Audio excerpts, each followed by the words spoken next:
Hey brother, let's slow down for a minute. I want to talk about something that's been living in the background of my life, and maybe yours also. It doesn't show up all at once. It builds over years. Quiet, patient, almost respectable. It hides under good intentions. It wears the uniform of responsibility. It introduces itself as high standards. It pats you on the back and says, "You're just taking pride in your work." But underneath all that polish is a trap. Perfectionism. That steady hum in your heart that whispers, "You can't mess this up. You can't let them see you fail. You've got to keep it all together, always." It doesn't shout. It doesn't storm in. It whispers. And the longer it whispers, the more you start believing it's just who you are. I'm not speaking as a man who's got this all figured out. I've lived in this trap and I'm still fighting because this one runs deep inside me. I've lain awake at night, rehearsing conversations, rewriting emails, pushing myself until I was wrung dry, only to collapse in a bed and hear the same voice saying, "Not enough." I've fought battles in my life that should have ended in celebration. Moments where I should have stopped, lifted my head and said, "I did it." But instead, I moved the goalposts. I buried the joy under another list, another demand, another thing I hadn't done yet. Victory never felt like victory because I never let myself stand in it. In my early 20s, I ran a marathon in a very respectable time.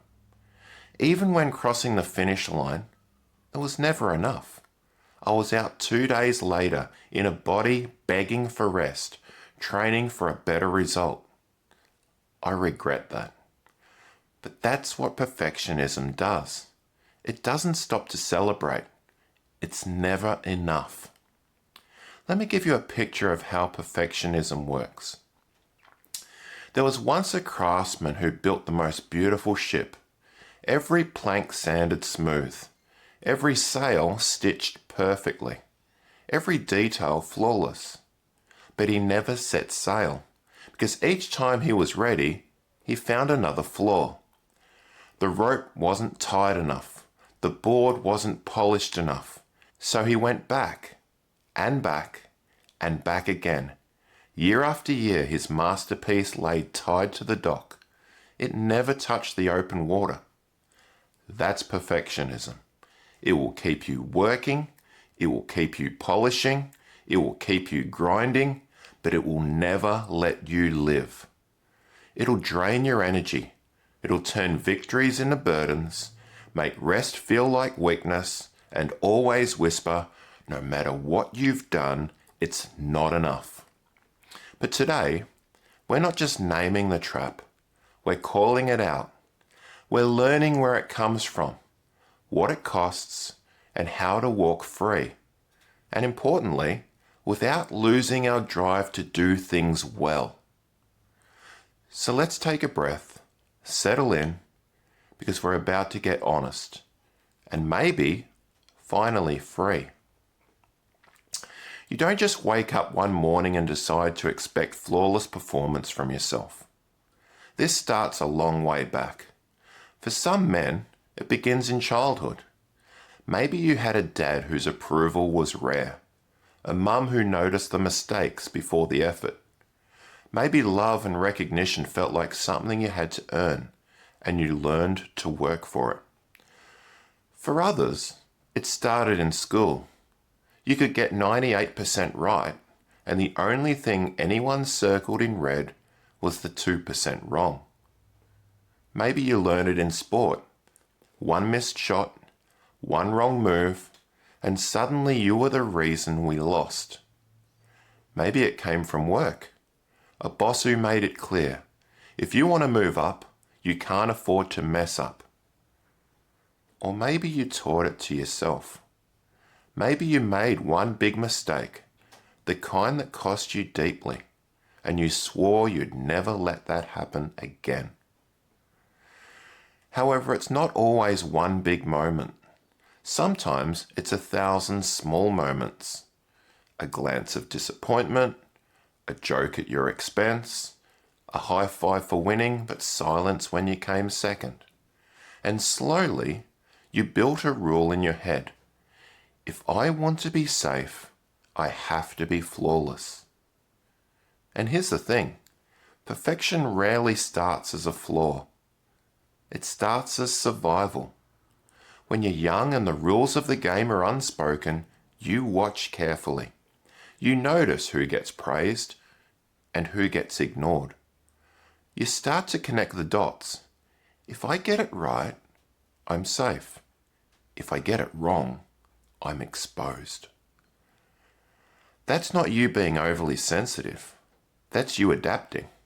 That's you learning the terms of acceptance.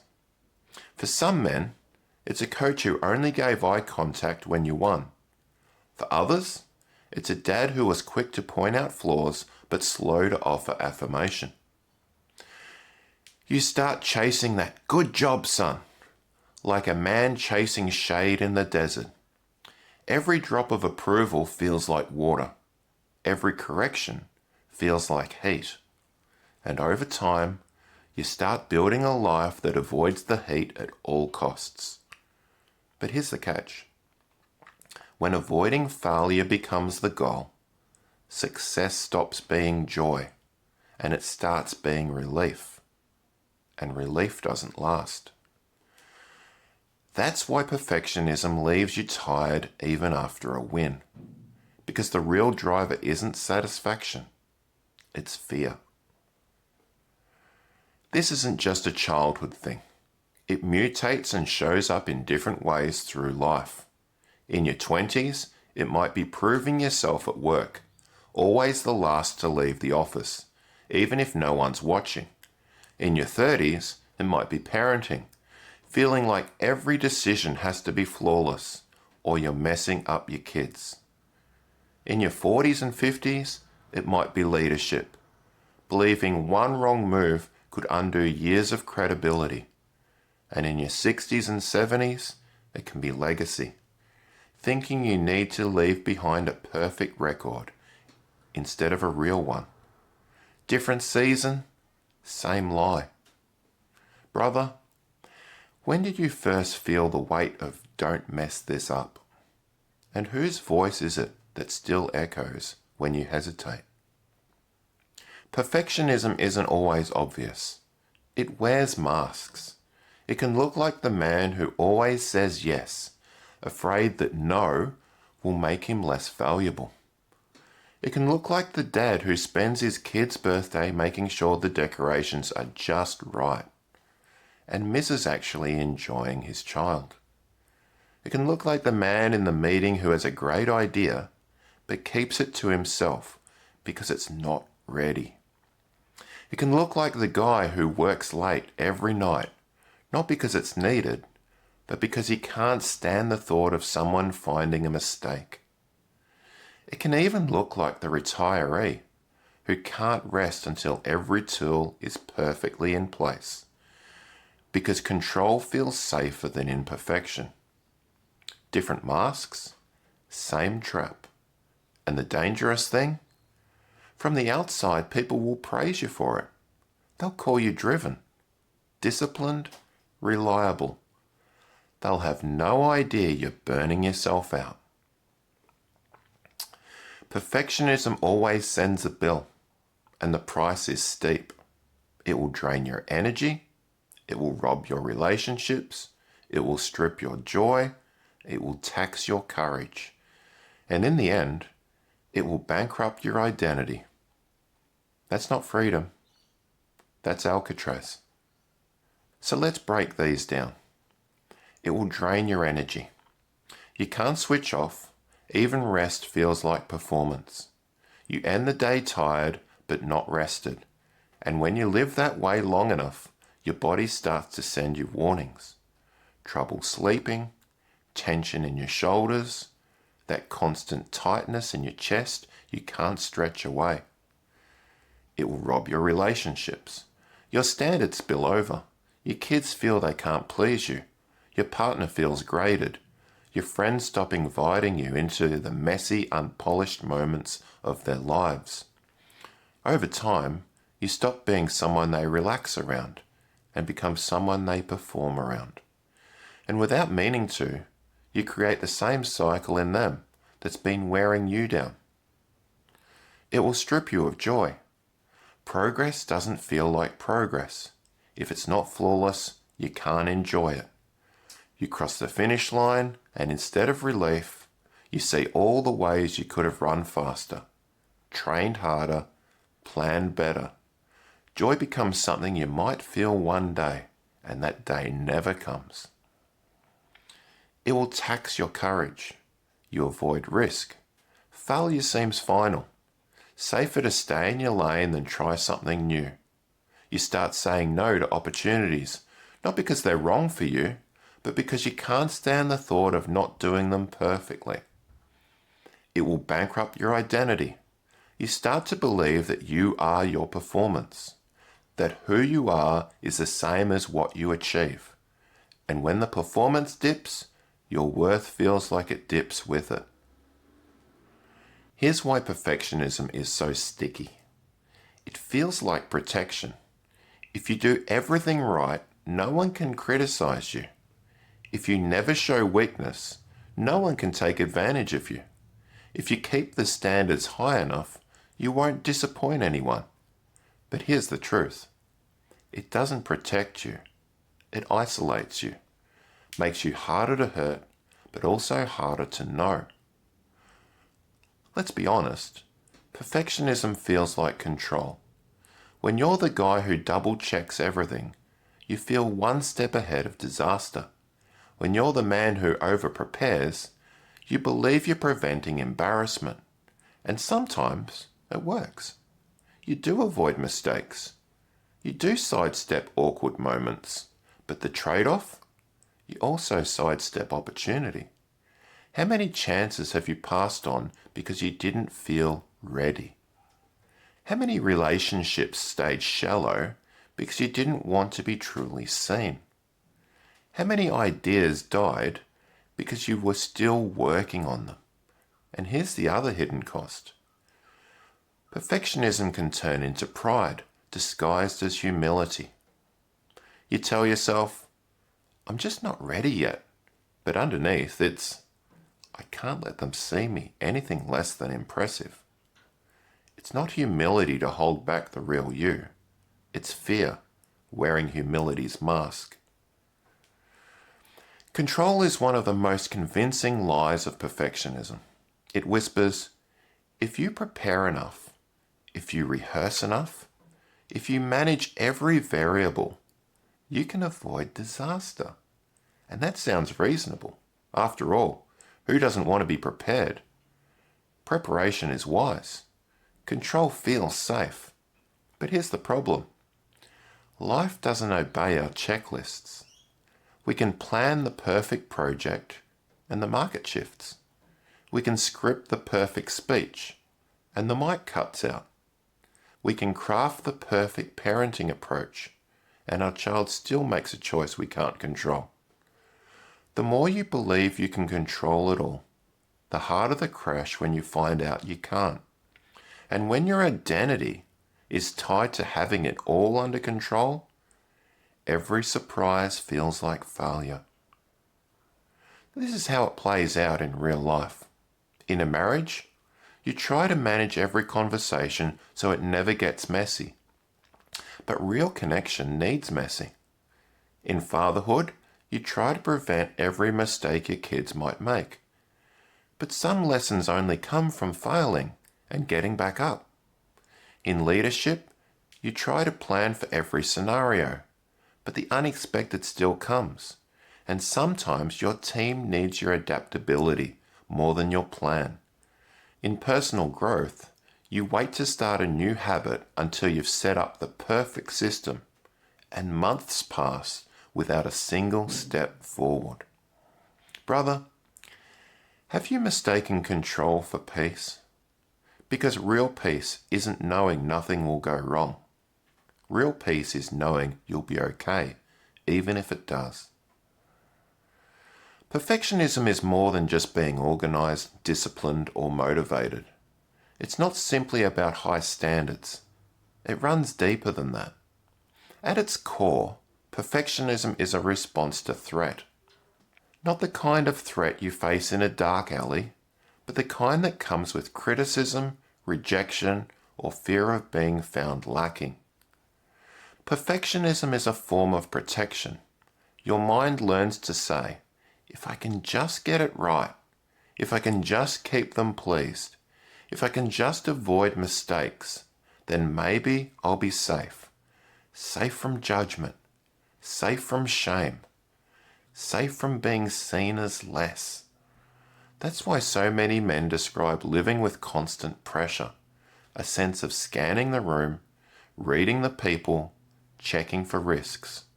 Always on guard, always preparing for where the next blow might come from. It's exhausting, but it also feels normal, because most of the time it started young. Long before you could explain it, you felt the weight of it.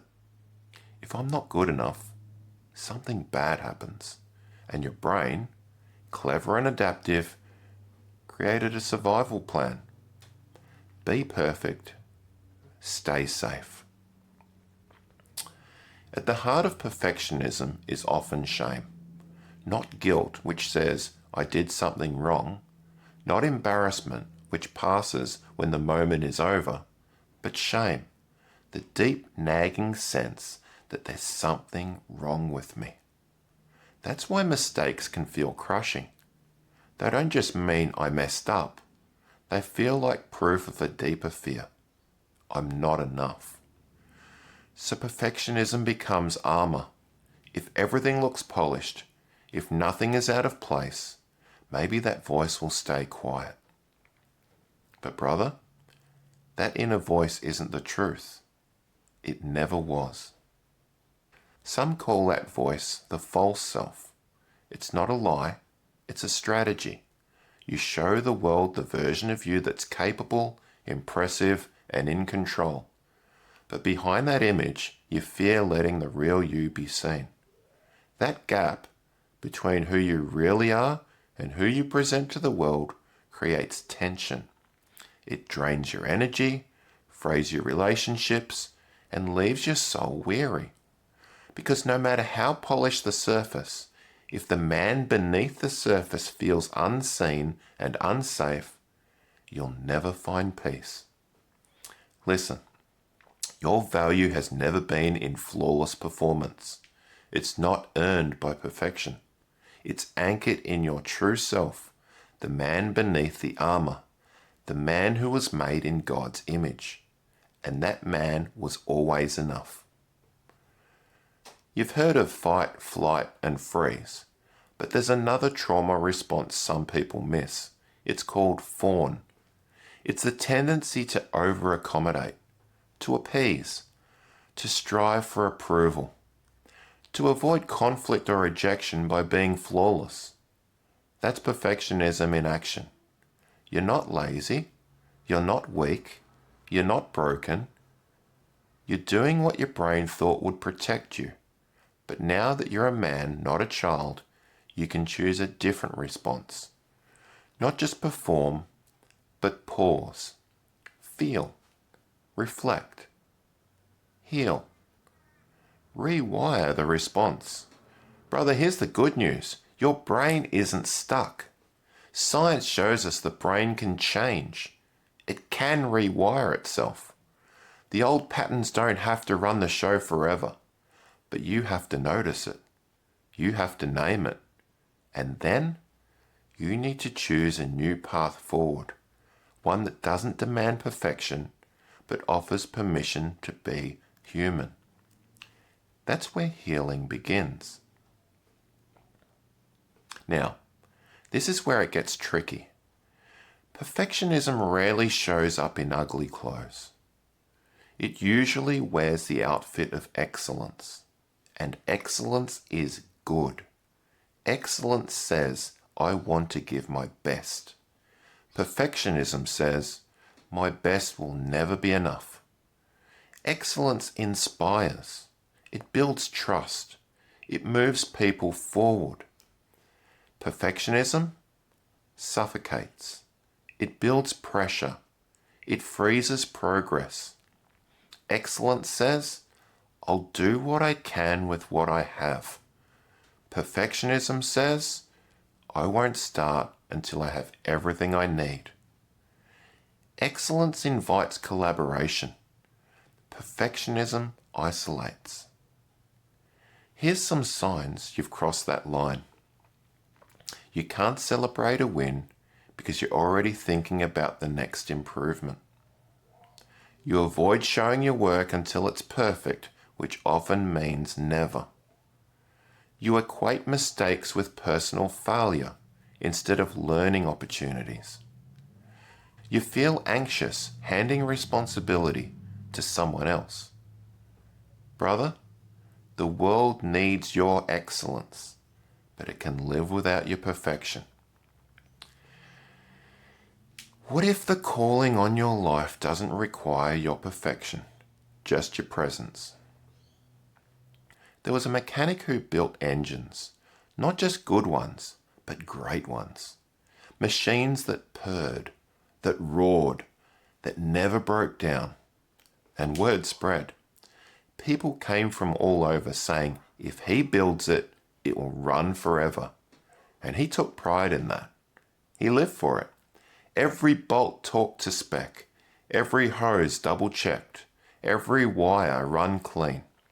But one day, his own truck broke down on the side of the road. Just a busted water pump, nothing serious. Something he could fix in an afternoon. But he didn't. He towed it behind the shop, covered it with a tarp, and started walking everywhere instead. Because in his mind, if the mechanic's own truck breaks down, what will people say? So he buried it, told himself he was too busy, that it didn't matter. But every time someone asked, hey, where's your truck? He felt it, that gut punch of shame, that fear of being exposed. Years passed. Customers praised his work, but behind the shop, that truck sat still. The man who could fix anything never touched it, because fixing other people's engines was safe. But admitting his own broke down, that was too much. Brother, that's what perfectionism does. It teaches us to fix everyone else's life while ignoring the parts of our own that need attention. It whispers that you're only valuable as long as nothing breaks down. But life does break down. We all have parts that wear out. And pretending you're the exception, that's not strength. That's pride in a polished uniform. You don't have to be flawless. You just have to be honest. And that's where the healing begins. Perfection isn't just about high standards. It's fueled by lies. Here's 10 of them. Lie number 1. If I finally get it perfect, I'll finally feel enough. Truth? Enoughness comes from identity, not performance. Lie number 2. If I fail, I am a failure. Truth? Failure is an event, not a person. Lie number 3. If I'm perfect, no one will criticize me. Truth? People will criticize no matter what you do. Lie number 4. I can't start until I'm ready. Truth? Readiness grows as you go. Lie number 5. High standards are the same as perfection. Truth? Excellence inspires. Perfection imprisons. Lie number 6. If I control every detail, nothing will go wrong. Truth? You can control everything in your hands and life will still hand you the unexpected. Lie number 7. If I slow down, I'll fall behind. Truth? Rest isn't losing ground.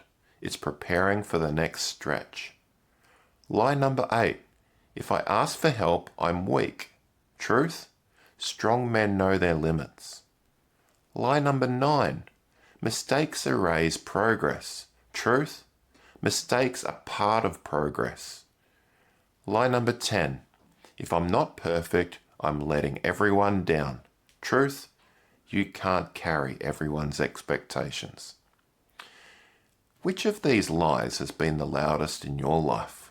And what truth do you need to start saying back to it? Tell me in the comments. Brother, before I share some practical steps in breaking the grip of perfectionism, I need to be honest. These aren't a magic cure. They're not a quick fix. Because perfectionism isn't just about how many times you rewrite something or whether you set a deadline. Perfectionism goes deeper than that. For some of us, the real struggle underneath is fear. Fear that if we mess up, we'll be rejected. For others, it's shame, the belief that we'll never be enough unless we prove it. And for many, it's identity, measuring who we are by what we produce instead of what we were made to be. That's the root, and I want you to know we'll get there. In fact, down the track, we're going to dig into those very roots, fear, shame, and identity. Because until we face those, perfectionism will keep shape-shifting and finding its way back. But what I want to give you today are some starting places. Think of these not as band-aids, but as doorways. Simple, practical ways to begin loosening perfectionism's grip, so that when we go deeper together in the future, your heart will already be prepared to step into that freedom. So let's walk through some of them. 10 ways to start loosing perfectionism's hold, one choice at a time. Redefine success. Make the win faithful, not flawless. If you're showing up and giving what you had, that counts. You don't need to keep moving the goalposts. Set finish lines. Perfectionism loves endless time. Give yourself a clear, good enough deadline and cross it. The point isn't polish, it's presence. Don't over-polish. Give yourself a set number of edits and then let it go. If you don't, you'll polish the life out of it. Celebrate progress. Say it out loud when you've moved forward, even if it's messy. Progress, not perfection, is where growth lives. Dare to risk imperfection. Try something where you can't control every detail. Let yourself be a beginner again. Beginners learn faster than pretenders. Invite voices in. Ask for feedback before it's finished. Perfectionism isolates. Community strengthens. See mistakes differently. Mistakes aren't proof you failed. They're proof you're learning. They're not the headline. They're the raw material God can use to shape you. Leave some loose ends. Try leaving one thing unfinished on purpose. Remind yourself the world doesn't collapse just because something's incomplete. Rest on purpose. Rest isn't what you earn at the end of work. It's part of the work itself. It's God's reminder that you're more than what you produce. Remember who you are. Your worth isn't a scoreboard, and your identity isn't on trial. You're more than what you achieve. Brother, excellence is life-giving. Perfection is suffocating. You weren't made to be flawless. You were made to be faithful. Perfectionism says, if it isn't flawless, it doesn't count. But grace says, every step counts, even the messy ones. Let yourself be seen, not as the man who never makes a mistake, but as the man who keeps showing up, keeps learning, keeps growing.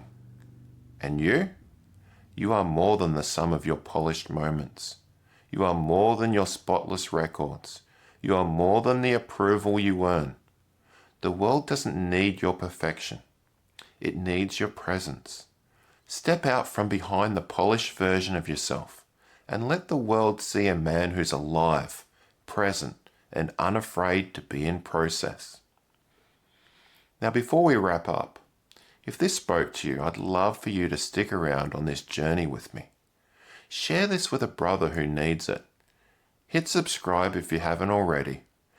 Click like and tap the bell, because that simple act helps push this episode out to more men who need it. And I'd love to hear from you in the comments as well.